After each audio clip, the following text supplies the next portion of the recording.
Hi there, we're in the second part. Please go check out the previous part to gauge your bearings. I'm out here trying to disincentivize bad men, and I'm going to tell you a dream later. From slapping women with Korobela, I'm tired of seeing Korobela dreams. Like, I'm really tired of it. I'm going to tell you the one dream that I got, and you're going to be like, whoa, what's going on, right? When I tell it to you, but we're not done. First, I was talking about how it is that a person is made a particular way. God has made all of us differently, you know. He has created different personalities in us, different preferences. It's why you have a crush on Neil and not on, Zola on the right of him. It's why you have a crush on Tepo and not on Tabo. Yeah, it's because there's something that juices you, that Tepo got, that Tabo don't, like proper. And Korobela is this thing that's putting a woman in a position, or a man, but remember, I'm speaking to women for women. And I'm also trying to speak to men who are, at this point, the ones throwing the Korobela in the ecosystem of women that have not had it coming. And that's what I'm seeing in my dreams. It's not just me. In my dream, it was some other female that was under Korobela. And Menghambana, she was my best friend in the dream. I didn't recognize her though, like as anybody I know in waking life. And she was literally dying with passion for some guy. Oh God. Omutumpan, kakorobela guys. Like, nah, dudes, like, yes, God, I'm so tired. I'm just exhausted, y'all. But it's okay, we'll keep talking. Korobela, let's talk. Like, usually it's a territorial display by men to do Korobela. A woman doesn't want you and then you're like, you're gonna take me. And then you pride yourself in the fact that I got the woman that didn't want me, having manipulated spirits. But you're not calculating what this woman wants in a man. And you're also not calculating that there will be somebody out there in the future that she will cross paths with, unless you're so psychopathic that you're keeping her in the house 24 hours a day.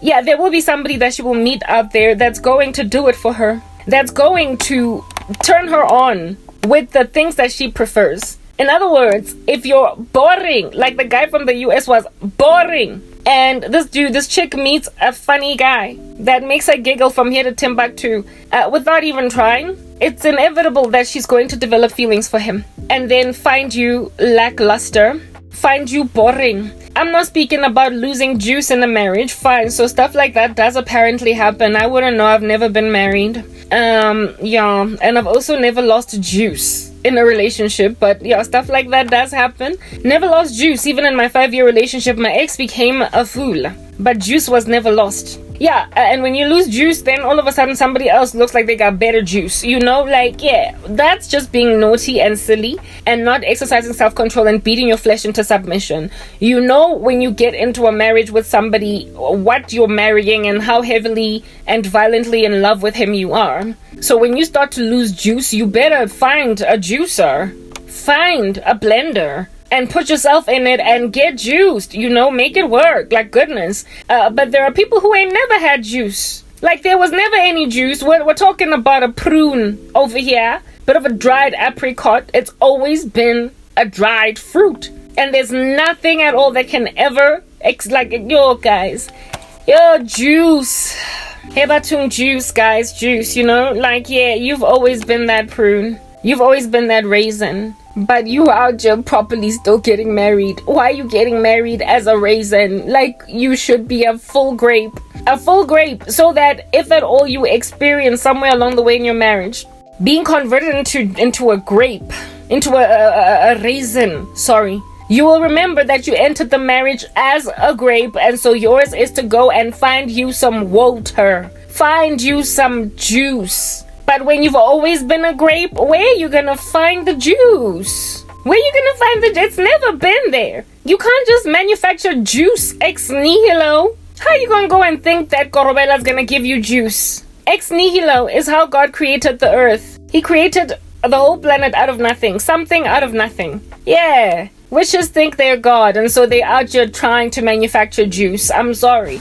Korobela cannot buy you juice. It really can't. Juice happens when two people meet and they have so much in common. They are compatible. Everything about them makes sense, and therefore they turn up to the party. They turn up to the situation looking like fresh strawberries. Yeah, but if you want amatokomane, hard knock calloused strawberries that have been dejuiced, made dry for muesli, yeah, you will end up married to a guy that doesn't juice it for you, but somehow you've got strong feelings, because that's just what Korobela does.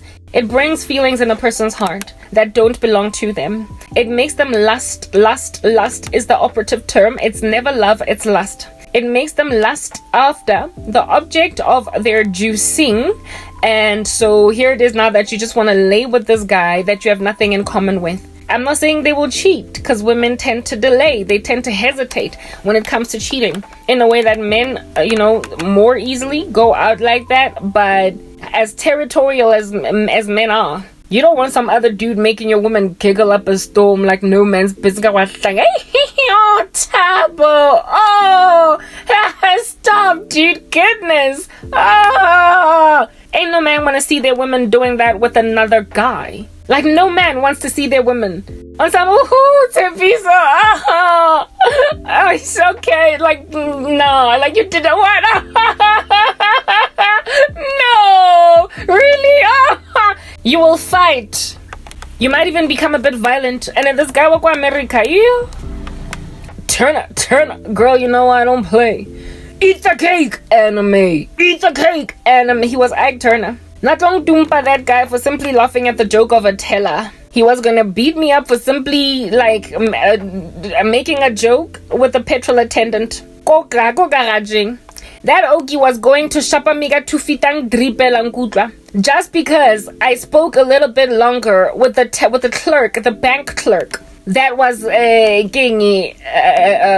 printing my statements. Go banking. That dude was going to punch me when we got home just because I had a conversation with the pastor after church that lasted a little longer than a normal conversation with him would last, since he's so boring. So thank God we escaped Ike Turner. He was that type, right? But never mind knowing that the guy is violent. It's just the fact that he was boring. Blah. And what I imagine to be irresponsible intellectually, I can't say he was dumb. He was just intellectually irresponsible. He was credulous. He was gullible. He allowed himself to get taken to and from by every wind of doctrine, and I had no respect for that. There are very intelligent people in this world that believe rubbish. So I'm not saying that guy was dumb. If he was, I wouldn't have spoken with him at length at all. But he was definitely credulous. He was fluffy. He was flaccid. He was movable. Yeah, he wasn't like Mount Zion. That's what's good. I spoke about that yesterday.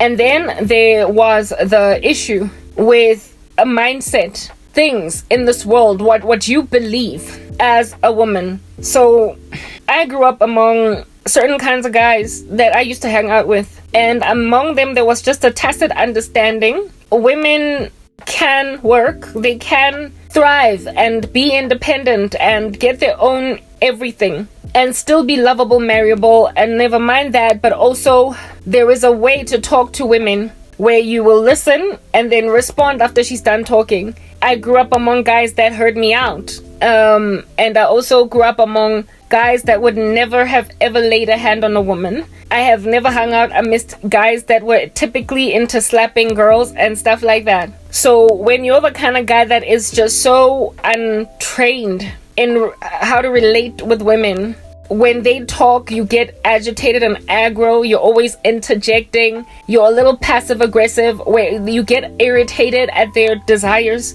their pursuits, their ambitions. You think that, like, a man that can easily say, I mean, one thing that this guy from the US said one time was that when he was complaining about his ex-wife, he said something along the lines of, I was naive to think that I could turn a whore into a housewife. He said that. Like, the fact that he could so easily say that. He said of his wife that I was naive to think that I could turn a whore into a housewife. That's the kind of stuff that never left lips of guys I used to hang out with back in the day. Because I just never hung out around such guys. Like, it was so unheard of. Where guys would just, like, look at a woman and be like, hey, if I could just put her in a house and shit and rip her out of corporate. Because I'm the kind of guy I want, like, that level of backward, misogynistic, chauvinistic 20s mindset. I frankly just happened upon it afresh in this dude from the US. He was something else. And I'm pretty sure men in America are not all typically like that. But he was like that. And I know there are guys like that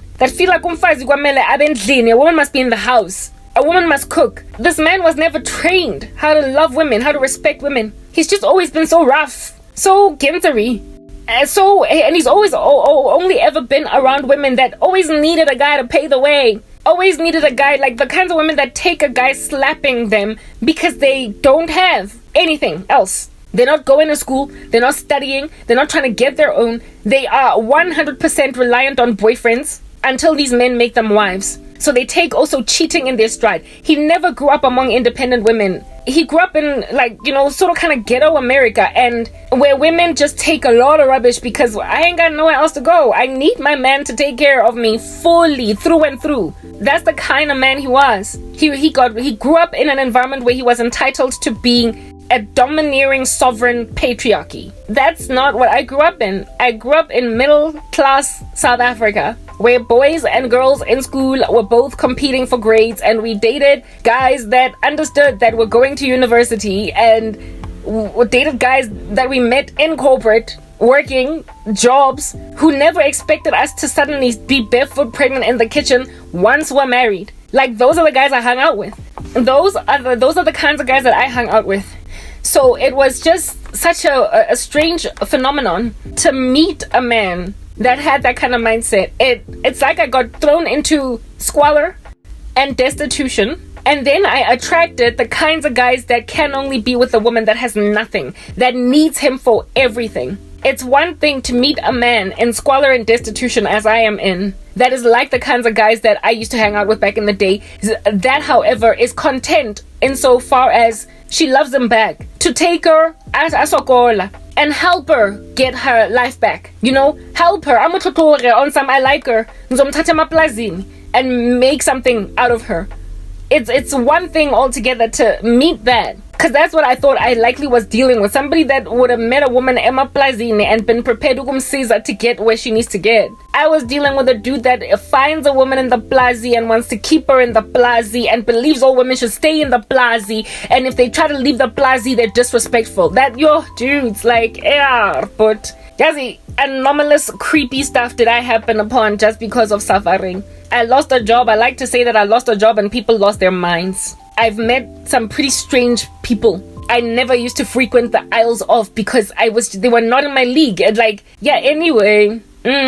So, he easily could speak stuff like that because he was never trained not to say such things. He never imagined them as a taboo. That's the kind of man that would have had some kind of issues, had qualms with my desires to break through. That's the kind of man that if at all I felt like I wanted to fight MTN, get my lawsuit from the off the ground and fight, now that I was like okay financially, he would have been like, but for what? He would have hated my strength, my intelligence. The kind of woman that I was back in the day, he wouldn't have been able to come into her life and neither interested in her, because I would have been unmanageable. He always wanted his women manageable, bite-sized, and he found me in a bite-sized position, but with a big, finding somebody that is bite-sized and misplaced, because she's not the type to stay bite-sized. Manje, stuff like that. Yeah, no. Irreconcilable differences. I told you I was going to end up a punching bag. I was going to end up getting beaten up by this guy. I was also going to want stuff, and he was not going to be able to put me but he was not going to be able to hold me down. He was not going to be able to keep me lowly and unambitious like his previous women. And so he would have ended up trigger happy, unleashing a live round into my skull on this one, I can't control her. And then he would have killed me. But if it didn't get there, because right now I'm not even talking about this guy from America, but some other Korobela tactic that I saw in my dream, even if it doesn't get to a point where a man is killing a woman because he feels like he can't handle her, he can't keep her in a bunch, she's unogwaja, she's a lizard, she is what do they call her, a lizard? And whatever, you get my point. But this woman was going to have her own ambitions, and this guy was going to be irritated with her desire to push for more. I remember us having a conversation about he wanted to buy a house cash somewhere in Joburg and wanted me to basically look out for houses, and I did, and I told him the price ranges, blah blah blah, etc.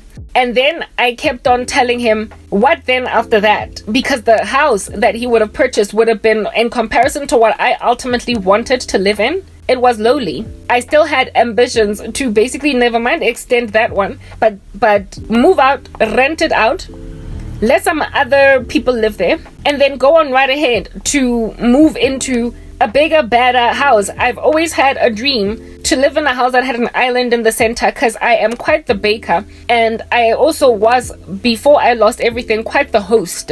And so I wanted a big kitchen that had an island in the center where I could prepare food, where if at all I was hosting an event, I would put my casseroles there, etc. An island in the center that's also got pans hanging, pots hanging. That's like the kitchen that I always fathomed I wanted, type thing. The houses we were looking at were nowhere near that level of elaborate. But these are my ambitions. It's what I've always wanted. And this guy wanted me to just settle for just enough. And he got so upset when I asked him, what more? We need to get more. We need to strive for more. We need to work together to basically grow super big so we can move out and get a better house. And this guy was like, why under heaven, when you already have a house to live in? You've got a house. You've got everything. You have a house. You've got running water. You've got electricity. Why are you trying to get out of that? Like, he was literally arguing with me on some, be content, for crying out loud. Stop being greedy. You have all you need. This is a man talking to a woman with so much ambition that he could not fathom why I was thinking that way. And the fact that he could not fathom why I was thinking that way was just a massive alarm bell to let me know that this is not the guy for you.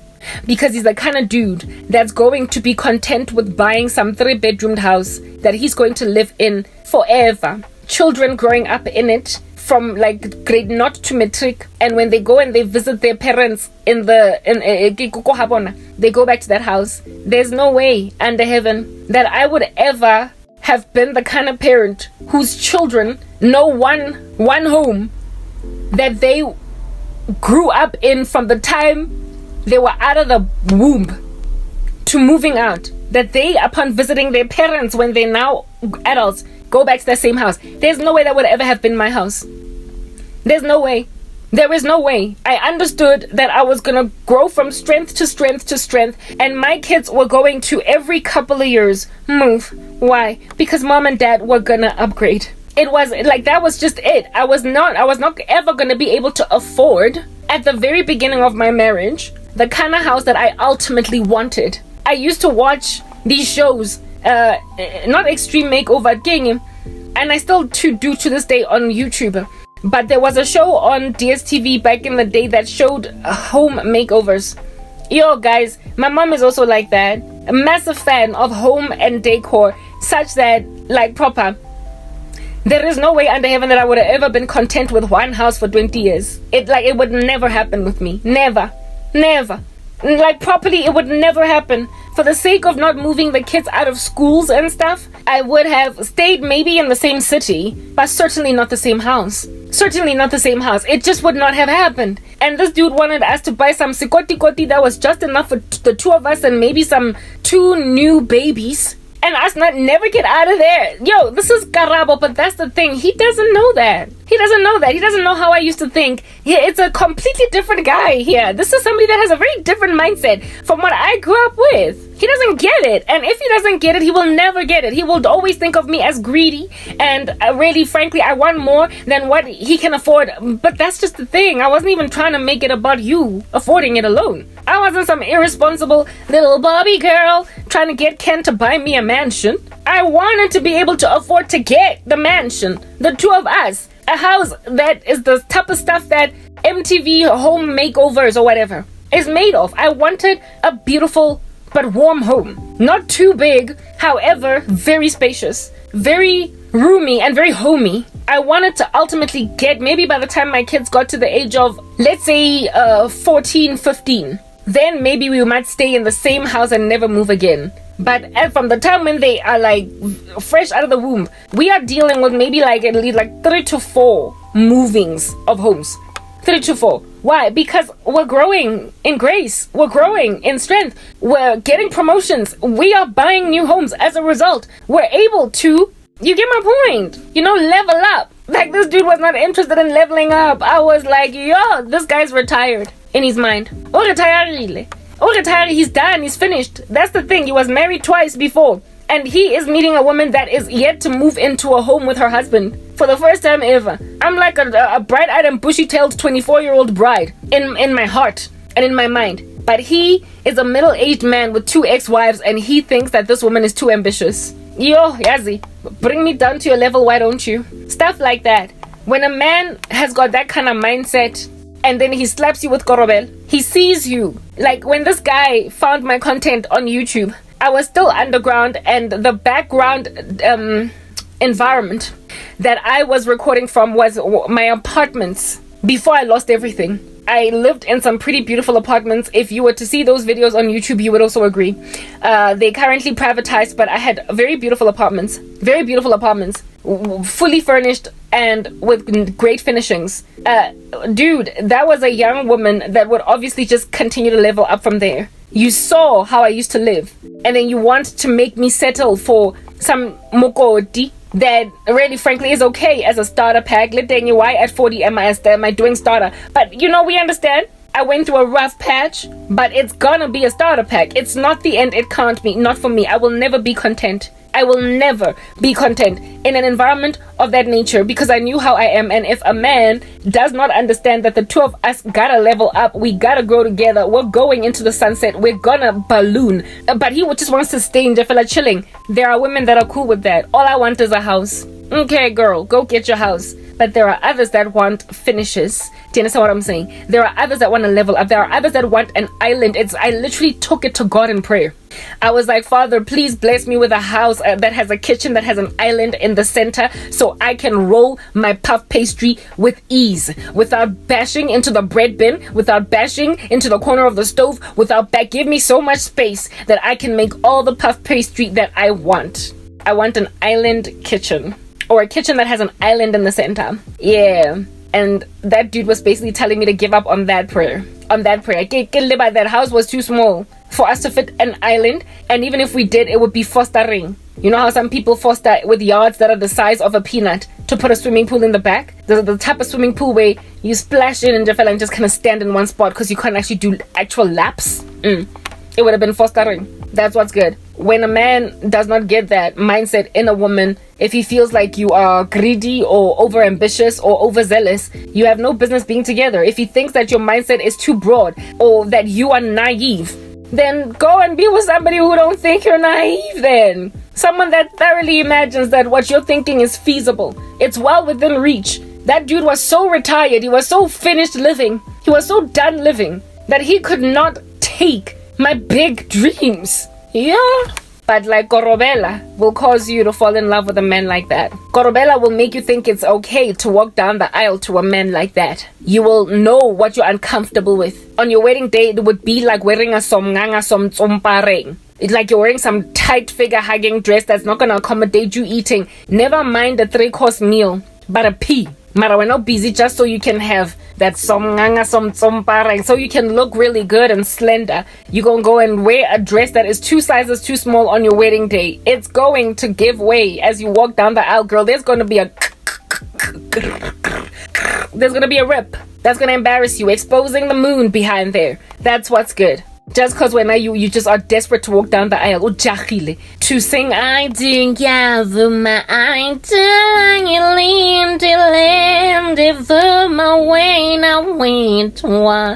I got this question for you, did see I do my Lanza can put the lyrics, yeah, but you will want to say that. And so you will literally wear too tight an outfit, and the tightness of that outfit, analogically or metaphorically, rather represents the man that you're marrying. He is like a tight wedding gown, 2 sizes too small, and you are like shuffling as you walk down the aisle. You're not even walking, the way it is so tight, but you still out here trying to put a ring on your finger from that dude.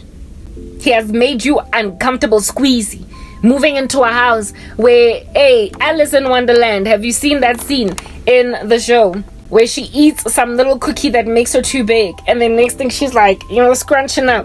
She's scrunching up in the house. She's hitting the ceiling. Yeah, and she's like, I'm too big. I need to go outside. Because the cookie she ate made her too big. You're gonna be like Alice that done eaten a cookie that made you too big, and when you go home, you're gonna be hitting like a door.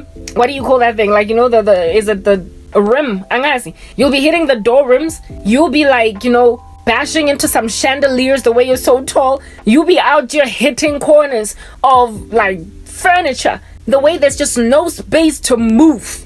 Of course, proverbially, metaphorically, in a marriage. Squeezy tight, can't move left, can't move right. Everything's, hey, it's like grab a bribe, like, just to relax. Yeah, but that's the man that you're with. Every time you want to level up, he imagines you as one greedy, that is rapacious. He thinks of you as one that is insensitive to his abilities, and also one that is too demanding or too what is this, like you've got your head in the sky. You're unrealistic, sisters. Come on, like proper. You are hard to please. You are ungrateful. Batung. I just wanted an island in the center of my kitchen, and I'm ungrateful? Why? I'm so smart that I'm the kind of woman that could have been able to afford a house that has a kitchen so big that it has an island in the center.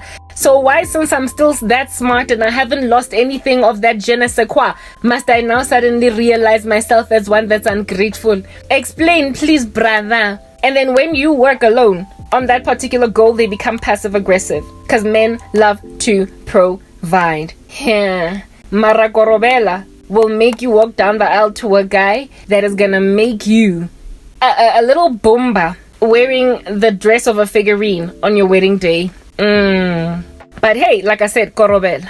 So men are not thinking about stuff like that. So if at all you've korobela a woman and now she's your wife, and this woman still has all these ambitions, and then she meets a guy out there that is going to be like, yeah, girl, go grab your own. I agree. And he is like, birds of a feather flock together. They agree on the same stuff. She gonna be coveting another woman's husband. She's going to have an affair. And Janung, that's the thing that causes men to lose their minds, isn't it? When women cheat on them, sometimes you even go to the point of killing the females. You are territorial. So as territorial as you are as men, why under heaven are you insisting on korobela? Because you are marrying women that you are incompatible with. They like other things. They like other people naturally. They naturally gravitate towards other things. And yet you are forcing them in a union with you. When you talk, she's not laughing. You are boring. She's exhausted with you. Oh, goodness gracious. Another thing about this guy from the US, always I have to use him because frankly, that was a mistake that I nearly made. So it's worth the while to use it as an example. This guy was not saved, but I was, of course, right? And he was, I know for a fact that he used to watch porn, but that was something that I got in a dream, right? That's what the Lord showed me through dreams and visions, etc. But nothing that he ever would confess himself. Masturbator, still a fornicator. It had not been very long since he last had sex, but then claimed now that he was celibate. All right? This man had a sexual perversion. This is something that I knew for a fact. There was one time when I was having a conversation with him, and you know how sometimes I can speak in different accents. Yeah, I spoke to him, I think with a British accent, or somehow there, how you doing? Just being funny, okay? And then he was like, I like that accent, it reminds me of role play, roleplay, role play. And I was like, role play. I did not contest or argue too much with that guy because I was severely compromising and I was under a spell. But to me, it was like role play. I have never in my life, I was a fornicator prior to coming to Christ, but I've never, with any of my boyfriends with whom I did fornicate, I've never played dirty little sex games in the bedroom. It was never my kind of thing. And I was also never into guys into that kind of stuff.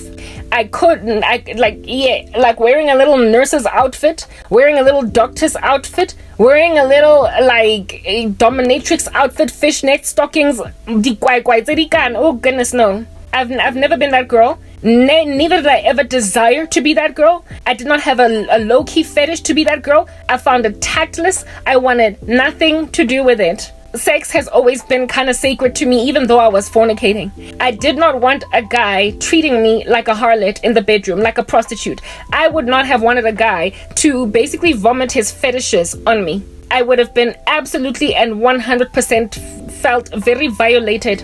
I remember one time having a conversation with my cousin and her friend. Well, it was also low-key my friend, but more my cousin's friend. And and another girl as well. Like 4 of us were there, and we were talking about sex. You know how women, we talk about sex, guys. Yeah, in the world, you're always talking about sex, baby, whatnot. And this, my cousin's friend, my cousin's best friend, actually, she was my cousin's best friend. My cousin's best friend then was like, just like it, guys, I was so upset the other day. I was out here getting down with my boyfriend, and it was a new boyfriend that she was having sex with for the first time. And she's like, I got so mad. She used the P word. She was like, I got so pissed because he decided to freaking spank me. He decided to spank me, and we laughed. We laughed at her and said, wah, quah, quah, quah, quah, quah, wah, quah, quah. Come on, your boyfriend spanked you. Wah, quah, quah, quah, quah. 1 minute. Yeah, okay, so, sorry, I had to, do some edits. Yeah, this girl goes on right ahead and tells us that her boyfriend spanked her. The guy that she was with. And we all were laughing at her on some wah, quah, quah, quah, quah. You got subjugated to that. Essentially, all of us were grossed out by the fact that he did that.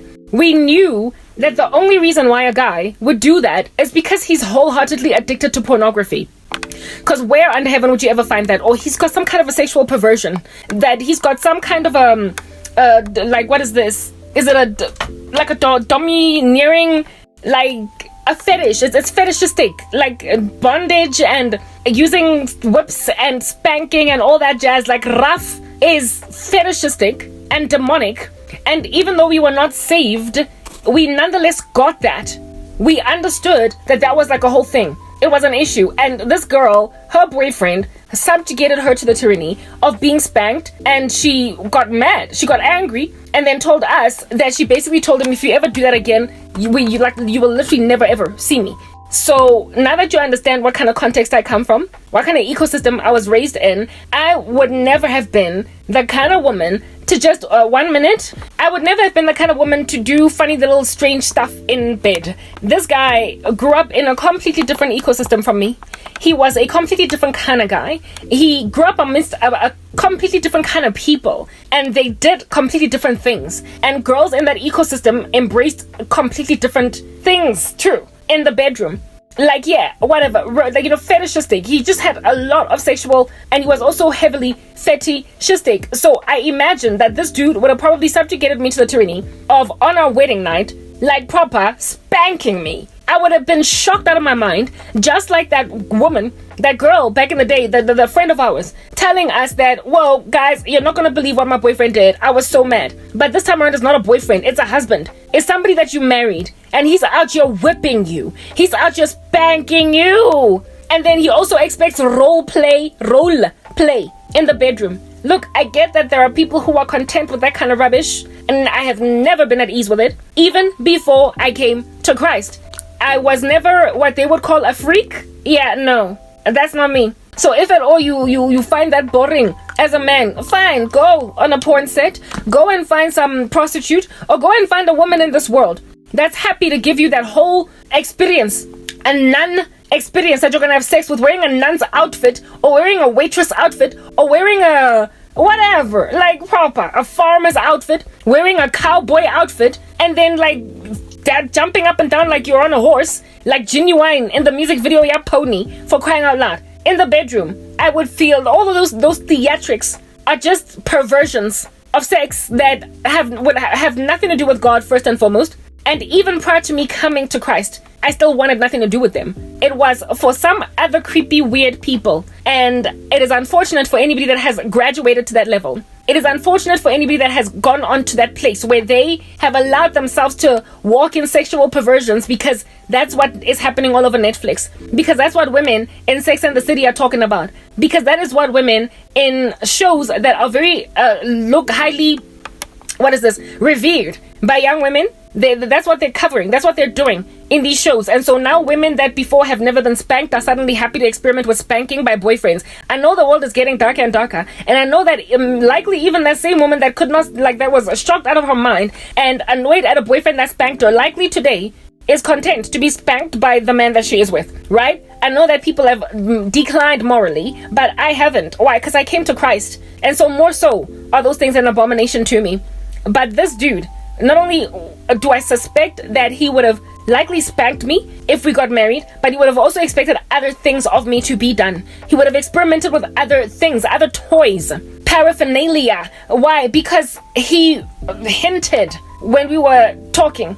He wouldn't stop sexual talking to me, even when I told him I'm being stumbled, until eventually I accommodated it. I allowed him to speak that way. And frankly, he was going into territory that I have never been experimented on by any boyfriend I've ever had. And I have had one super pervert like freak of a boyfriend in the past before. And he never did that. He never expected that. Yeah, that's what's good. I've dated one player guy that I did not trust at all with my body, but nonetheless, I dated him. And even he didn't put me through that. So I don't even know what under heaven I would have experienced. But that's the kind of stuff that you enter into a marriage, you find it out, you're turned off, and that's just, it's there. It's just gawking at you. When then you go to some Christian, fellowship, and on that day you're talking about sex in that particular fellowship, like a singles ministry or whatever, or a ministry where sex is being spoken about and what's allowable, because as believers we get to cover these things in the Word of God as they are aligned to the Word of God. And then you start to hear the opinion of a guy in the room about certain practices that, are aligned to your own heart. And then you start to covet not being with him. You start coveting the fact that, why is my husband not like that? Does my husband not understand that you don't get to just hit me? Because frankly, it's abuse. Or you don't get to hit me in the bedroom. You don't get to do that. And again, where did you see that? Where did you see that? Where did you see that? You could not have just manufactured it at the top of your brain. You must be watching a whole bunch of pornography for you to all of a sudden desire to do that in the bedroom. The fact that he wanted me to role play with him tells me that he has seen quite a few such scenes in pornography. That's a man that is still very much with certain imagery in his mind. And he now wants to make his wife like some kind of a guinea pig for these experiments. Let me just get to the point here. Korobela, that you keep on slapping women all over the show with. Herein lies the unfortunate deal. Somewhere along the way, somewhere along the way, this woman is going to remember herself. She's gonna recognize what she wants and how it is that a man in her life, that is her husband, so violently falls short. And that's when you are going to basically start to lose the Korobela victim. There is a man actually where that happened. You know how I say this thing can go both ways, where women are slapping men with Korobela too? The guy that I thought would be my husband, that I mourned upon finding out that he had married another woman, he passed me up purely because I lost a job. We were in the process of perhaps maybe talking much deeper about the things of romance, and then I suddenly got thrown around, ping-ponged between wicked folk, and he was like, I've got options. He imagined himself that he had so many options. And for him to deal with a woman that was going through so much, being persecuted, it's going to mess with his clout, his street cred, and he passed me up. Well, the woman that he did marry, I've already spoken the story like a lot of times.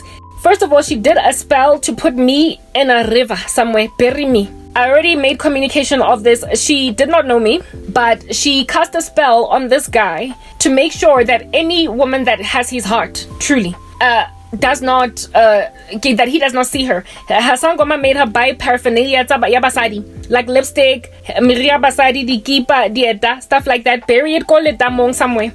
And that would represent the woman that he is actually truly in love with. And after that day, he was blinded to seeing me, this guy. He basically just allowed himself to lose me. That's what I'm getting at. Yeah. Then he went on right ahead while you chat this girl that he met at a singles ministry, Esontwen.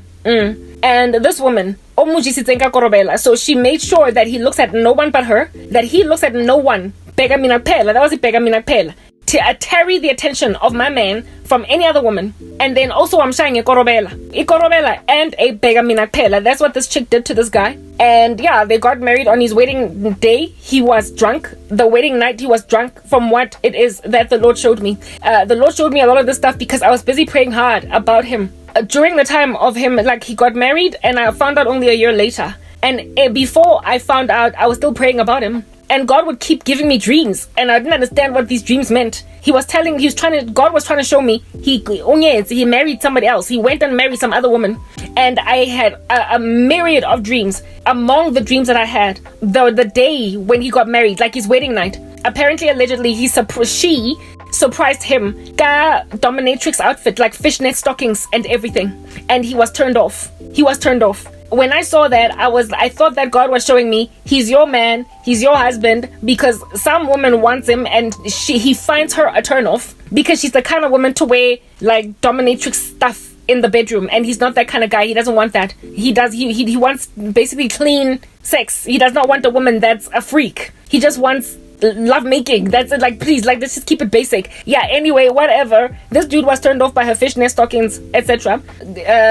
I saw a lot about this particular including him being very unhappy at some birthday where this chick had thrown him a surprise birthday party. I was being shown a lot in the year that he got married.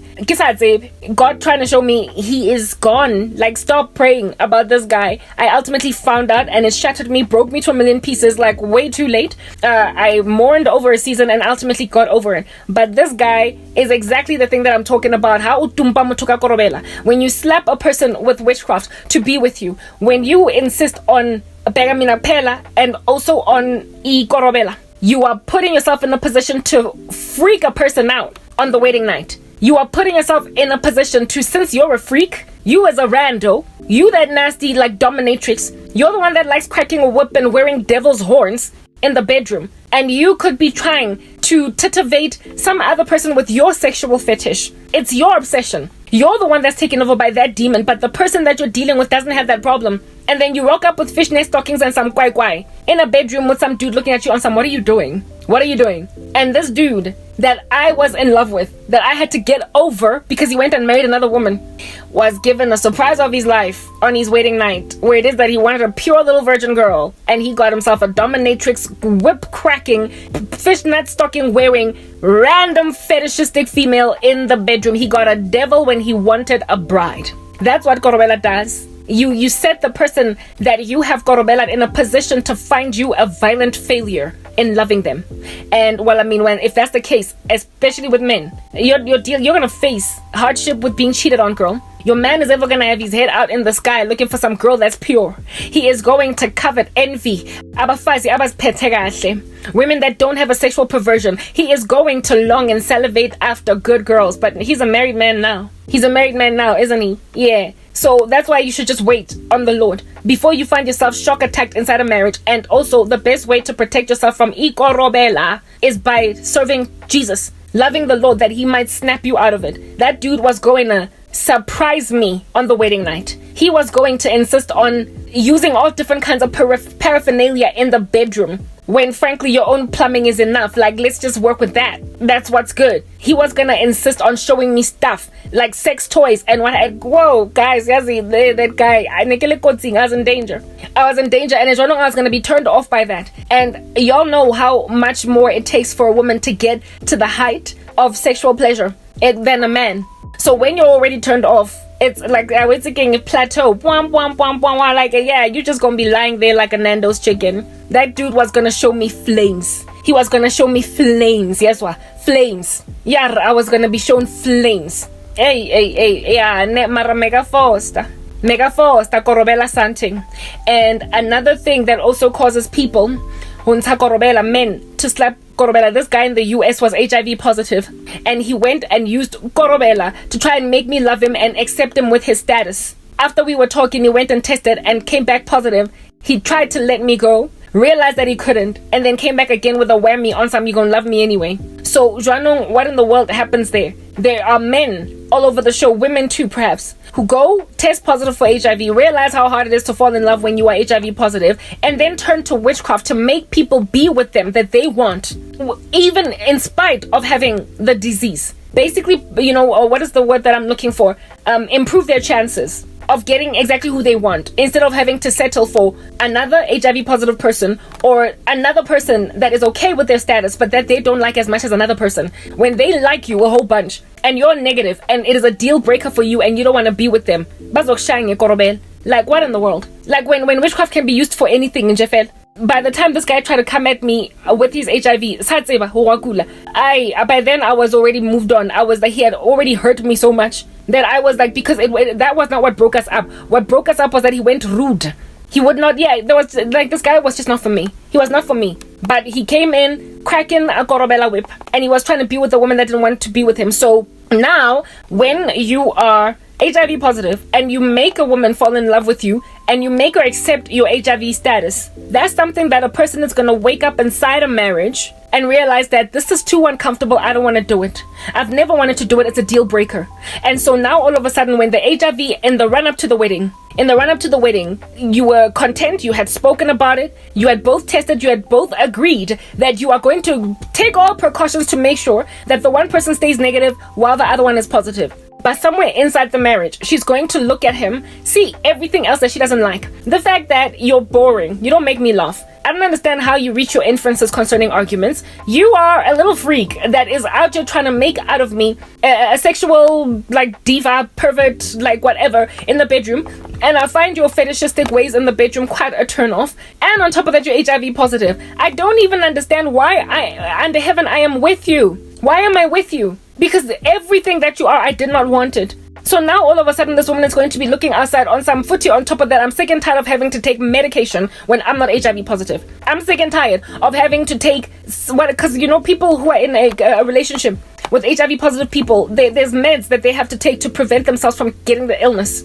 And also there's a lot of precautions that they have to take. This woman or man in the equation might get to a point where they're like, why am I on chronic medication when I don't have a disease? I just want to be free. And so this is when then she starts literally looking outside. So men, given how what is the word that I am looking for? Territorial you are over women, more even than the way that women are territorial over men, and how you want to rule. It is absolutely against your best interests to use Korobel on a woman that is not for you. There was this guy at MTN that slapped me with Korobel. I did not like him. I didn't find him attractive. He was a flagrant misogynist. He was a flagrant chauvinist. He would say things like, it must be that time of the month, so like take it easy. He used to take me over in my meetings, and when he tried to ask me out, I was shocked, because how are you going to be so rude to me as a project manager running the projects that you are a resource in? And then ask me out. How am I going to trust being your girlfriend? Besides, I was not attracted to him. I didn't understand what was going on there. Coupled with the fact that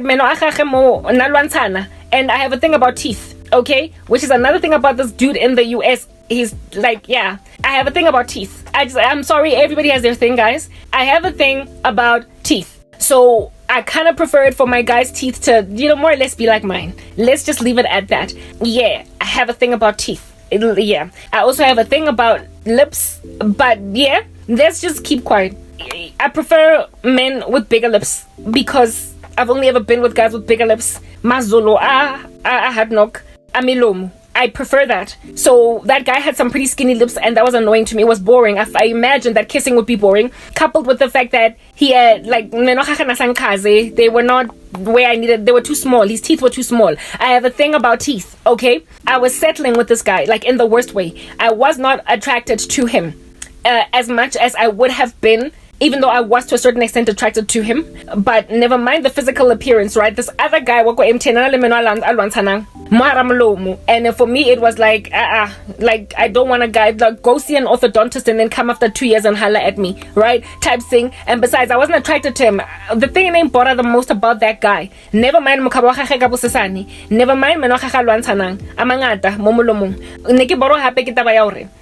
why he was rude. He was a misogynist. He was chauvinistic. He used to hook up below the belt comments against women in the office, and me too. Like he had offended me multiple times, and I had made war with him on these fronts. And he had told me, relax, you're taking it too seriously. So he didn't even apologize. That's the kind of guy that this Uoki was, right? I wake up from a nightmare one night where it is that I'm married to him all of a sudden. My family has agreed for us to get married, and I'm his wife. And in my dream, I wanted nothing to do with him, but I was married to him. That was another form of ikorobel. Afterwards, that guy started acting a particular way around me on some trying to see if he can't again try, because he tried, it failed. He tried to shella, failed and then went and grabbed Korobela, came back again, and it was still failing. And he couldn't understand why under heaven this was failing. And I kept on getting dreams about this guy. However, if I had capitulated, so I was unmoved because I wasn't attracted to him at all. And nothing worked. Like, I wasn't interested in him. And on top of that, he was rude. I was not about to be with a guy that is so rude to me. Coupled with the fact that I would have hated kissing him. Moving on. Yeah. This guy, if I had settled, however, if I had taken him, if I had found myself married to him, I would have woken up in a marriage and been like, I would have woken up in a marriage and frankly found myself devastatingly irritated by how misogynistic my husband is, how chauvinistic my husband is, how he would just put me down because he can. How under heaven did I end up married to a man that hates women, a man that's rude to women? At some point, people snap out of this. So at some point they wake up and smell the coffee. They realize that they're in something that they were not supposed to be in. And there are more people waking up in marriages next to people they didn't sign up for. And so ending up doing what? Cheating. And as the epidemic of cheating that is increasing in women is creating a little bit of a tsunami because we don't historically have that problem. But when men are out of their way going into all manner and kinds of different strange spells to make sure that women that don't make sense to be with them get with them anyway. You're finding women now that are cheating with guys in the office. They are cheating with guys at school where they're studying part-time. They're cheating on them with like dudes in the church. They're cheating like proper. Women are getting chemistry with other men that they were better suited to be with, but are now married to guys that they are entirely incompatible with. And it's looking as if though this female just can't stop cheating. She's a nasty little harlot, and frankly, let's put her away. Or she is like Gomer. Except, bathong ke mo Tshepo or Vusi, o nyadisitse tjhere ya batho kankane. Vusi lesa the poor woman. And now Vusi has the brazen audacity to be mad, like throwing his toys out the cot. Like the big bad wolf, he's out here blowing steam, talking about how a woman is such a whore because she went out on him. Men, as territorial as you are, you don't want your women giggling at another man's jokes. You don't want your women looking at another man's teeth and saying, but I've always wanted a guy with straight teeth. You don't want your woman looking at another man that is not crazy in bed, is not going to basically fetishize the living daylights out of her to a point of wanting to crack a whip over her wearing leather thongs in a bed. But he's actually quite decent and polite. He's not a sexual pervert. He doesn't make an effort to cause this woman to stumble sexually because he respects her boundaries. And she like spazzing hard knock over this dude. Why? Because he is respectful of my sexuality. He's not trying to whip me. He's not trying to spank me in the bedroom. He is respectful of my body. Women are going to fall in love with other men, and now if they're in the world, they won't have the Holy Spirit to brittle them, telling them don't cheat. And so they will go on right ahead and experience whirlwind romances that are so passionate in comparison to what under heaven it is that they're dealing with. Their husbands are like a burp. And these men find out then ultimately that these women cheated, and it is these women that then end up looking like whores. It is these women that then end up like they could not keep their knickers in a bunch. They are the ones that look as if though they're village bicycles that will sleep with everybody out here in these streets, except, whoa, you lured her in like you were fishing with Korobela. You made a woman agree in a trance like a zombie to marry you when she could not laugh at your jokes, when she could not when you are sexually incompatible, when she did not find that you were on the same wavelength mentally, when she was not even physically attracted to you, and yet somehow she changed her mind. Now all of a sudden I would have found myself, if I had married that other guy, literally in bed with a man almost as a nigga mokaba. How does that even work? What can we do over here? Why do you have such a flat buttock but such a round belly? And why are your legs so skinny when your stomach is so big? I was going to be laying next to that bugger and wondering, how did I end up here? How did I end up here? And then found myself walking around in the building, go MTN, looking at all these other handsome men that are proportionate to their size. Even chubbier guys with bellies will look better than that guy. Because at least how under heaven? So you are proportionate. That dude was skinny with some covered. He looked weird. I'm sorry. Does that make me shallow? No, it makes me a woman with preferences. God made us different. He said, go be fruitful, multiply. Made a whole bunch of people on the earth and made sure that, give or take, in any given moment, everybody will have someone that's attracted to them for whatever reasons that they're attracted to them for. Maybe you like him for his smile, maybe you like him for his body, maybe you like him for his face, maybe you like him for his mind, maybe you like him for his dad. Things attract people differently. And when you make a person be attracted to you by force, when she would not have been like that, you are asking to be cheated on later and then have the brazen audacity to turn around and call your woman a whore. The dream that I had was of some dude that I went to primary school with that broke the heart of some chick that I went to high school with. So I went to primary school with the guy, and the girl I was in high school with, they met somewhere in high school. I don't know how they met. Maybe she was out there in the wilderness jumping up and down. And they were high school sweethearts. After high school, very shortly after high school, this chick started falling pregnant, having his children. And then next thing, they broke up. They didn't get married. And this woman became hell hath no fury, like a woman scorned. And the thing about women who find themselves in such a bad knot, they become witches. This chick has put witchcraft on me personally. I don't know who else in the world out there she has put witchcraft on, but this man turned this woman into a witch, which is something that I keep on talking about over and over again. That these bad guys that hurt women, they end up converting these women into monsters. And that's why women need to wait on the Lord for husbands, so they don't, and they're not inclined towards devil worship later on due to bitterness. But that's one side of this particular story. Her issue was not shown me in the dream. What God showed me was the end result of this guy. Now that he's nearly 40, just like me. We were in the same grade. That girl, however, was younger than us by 1 year. In 1985, even though she was in our grade exactly. So she was one grade higher. She was 1 grade higher than her age. She was in my grade, so they were both in the same grade. Because he was in my grade. We were all in the same grade. And this dude went to a different high school than mine, but this chick met him out there in the wild, like I said, and they dated, and their relationship looked like it was strong for a season, right? And then it fell apart after she gave him babies.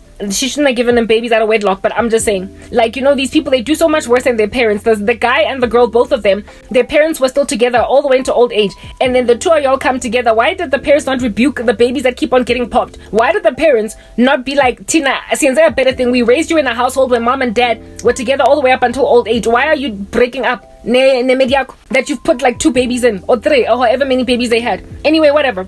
This chick became super bitter, but the end result of the guy, after now he's now a middle-aged man.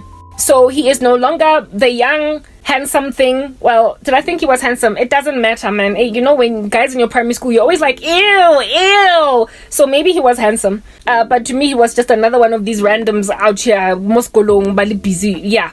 Whatever, right. The end result of him, now that he's out of his youth and he is in his middle age, he's 39 now, today. He's starting to become a little bit of a butmadresa. He's starting to become, you know, whatever happens to men when they get to middle age. It's terrible. It's ridiculous. It's like, come on, how can you be so cool at 26 and then be so whack at 41? Maintain your swag, man. Anyway, whatever. So this dude is becoming a typical midlife crisis, middle-aged guy. Here it is at 39. Some people don't agree that 39 is middle age, but it is. Like, go and read up. What age does middle age start from? Around 35 is the middle of your life, guys. Just accept it. Like, you know, anyway, whatever. Right. So this dude is a middle-aged dude, and he is typical now, where it is that he's salivating after young girls. And he is using his budmadesa. He has taken over a family business, from what I understand, and it's doing really well. It's thriving. And he is sort of like a CEO, a leader in this organization. In my dream, he was running an organization that was very successful. And there was an intern girl there that I was with who was my best friend. And in and of myself, I was also an intern in this organization. So I was not who it is that I am in waking life. God was just showing me the context, the ecosystem. And my best friend and I were interns. And this guy was running this organization. I know that it wasn't me who I was in that dream, because later on there would be these 2 older women, but by older I mean they looked like they could have been 27 to 30. All right, that were independent, and both my friend and I admired them, that were working in this company, and we were like, oh, we want to be like them. So I was definitely not me. I was some kid. I was maybe like a 20-year-old in a company. Yeah, anyway, whatever. I'm walking around with my best friend, and this CEO guy, who is this dude that I used to go to primary school with, calls me and my friend in to show us a tour of the office, just the two of us. And he called both of us because I would imagine it was to not make it look obviously like he is crushing on my friend, like he is trying to capitalize or exploit the situation and make my friend his. He invites us into his office, and he was wearing a t-shirt, right, that had his face on it. And this t-shirt, his face on the t-shirt was witchy, because every time my friend, not me, but my friend in particular, every time my friend would look at his t-shirt and the face of this man on the t-shirt, she would spaz like hard knock. Like she would get like all like, oh my goodness, oh, he's so cute, he's so hot. So just by looking at a picture of this guy on his t-shirt, my friend was actually falling in love with this much older guy. He's 39, you're 20. Like, frankly, there's too much of a gap there. Anyway, whatever.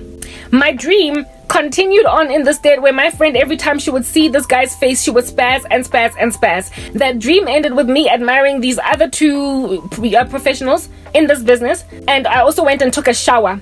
That's how the dream ended. When I woke up, I was like, God, why would you show me a dream about, let's say his name was Tepo. I was like, God, why would you show me a dream about Tepo? I mean, what's the relevance? What's the significance? And that's when the Lord let me know that this is the end result of these guys that mess with women when they're younger, and who don't basically gain the wisdom of the Proverbs in becoming much better men. They become typical midlife crisis older guys, and they ransack younger women. They do. They ransack younger women. They insist on being with younger girls. After messing up with their baby mamas, they now want something fresh. And because younger women tend to not be physically attracted to older guys, they're slapping them now. It appears there is an epidemic of it with Korobela. That guy in my dream had made another older woman a witch. So basically they keep dropping bombs all throughout their lives. In their timelines, they have lain waste so many women. They have converted so many women into little cadavers that don't nobody know whether they're coming or going. Yeah, so God was showing me that that guy is now basically a typical But Madresa that is into little girls, and he's exploiting his position of power as CEO or MD in a company to basically cause young women that are his interning for his organization to work there. He is causing them, he's sleeping with them, he's drugging them with Korobela. And then next thing, he is properly and thoroughly seen as viable by them. Constitution that he wore in this dream was that of Pinky Pinky.